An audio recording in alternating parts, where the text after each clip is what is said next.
name is Basma, and I am starting a 30 days challenge with a friend to post a video every day and share our thoughts.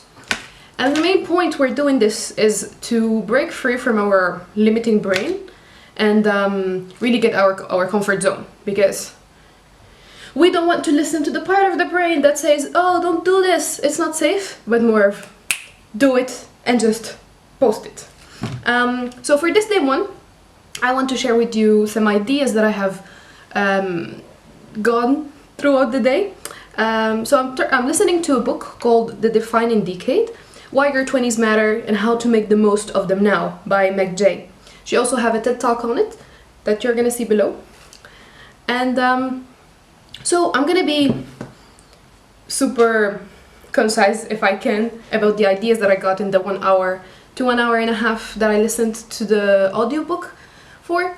So first of all is that 30s are not the new 20s, and that you cannot just go however you want throughout your 20s and then expect that by 30 you're gonna start a career, start a job, build something meaningful until 30. But that 20s still matter, and that you still need to acquire value during your 20s. And she also talked about the fact that when we reach our 20s, it's already 20 years that have passed. So 20 years of experience, of value, of memories. And those 20 years already made us as a person. And the person we have become through these 20 years are who somehow, it's our identity. And we have a certain identity capital by that point. And that our 20s should be the phase of life where we just go and do it and try to see if it works or not.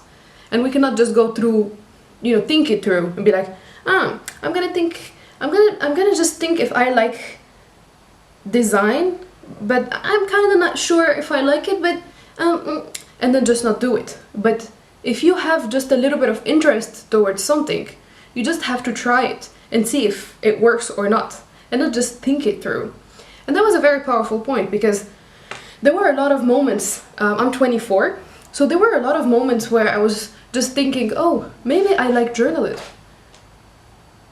or not. And then I actually did not think about it. Yes, I started blogs throughout the past 10 years, but I have never really oh my god, yeah. I've never actually continued on only one, or tried to, how can I say, I haven't really tried to go towards journalism. And now that I think about it, I'm like, I should have tried more. I should have tried more to know if I really like journalism or not. So our 20s is about really going and doing it, just like this video, instead of thinking it too much. And she said it very well. She said, you can't think your way through life. The only way to figure out what to do is to do something. So instead of just working in a supermarket and thinking about life and how life could be, and that you don't want to get a real job, and that you want now to just, be worry-free, that's not exactly what your 20s are for. Your 20s are more about excitement and trying things even if you are not sure you like them, and then maybe understanding that you really don't like them, or maybe understanding that you love them. So it's more about experimenting. So 20s are really about experimenting in a way that you acquire value afterwards. And she gave a lot of examples at the beginning of the book. And she also talked about weak ties. And that was a very interesting point, because I always thought, until now, that what matters really to me are the friends that are super close, and that people would help you if they really know you. But that's not always the case. There is something that is called weak ties, which are your acquaintances, people that have studied with you or worked with you, or that you have known through parties or events, conferences. You talked together, you still have them in your Facebook, for example, but you're not close.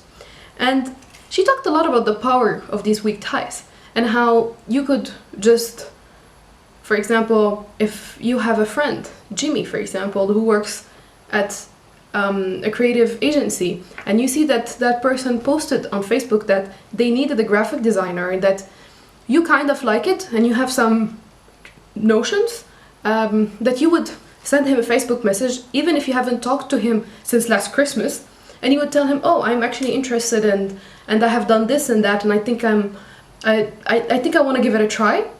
And that person, well, people, she said that it was super interesting. She said that people, there are two, wait, how did she say it? Because I'm trying to remember.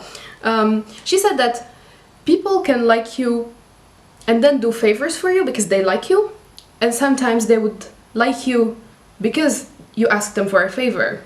So the moment you ask someone for a favor, you kind of appreciate their value, and thus they will actually help you even if they have no feelings towards you. So it doesn't mean that if someone has no feelings towards you or is indifferent towards you that they won't help you. You just have to always ask and always go for it, because first you won't lose anything, and that it is proven that weak ties actually work, and that would help you to get an experience that you're looking for and that you're not sure exactly how to get. These are the general thoughts that I got from the audiobook so far. I'm sure I'm gonna get more after I listen to it further. So yeah, this is my first video and I'm very happy I've done it. Have a very nice day wherever you are, and talk to you tomorrow. Bye!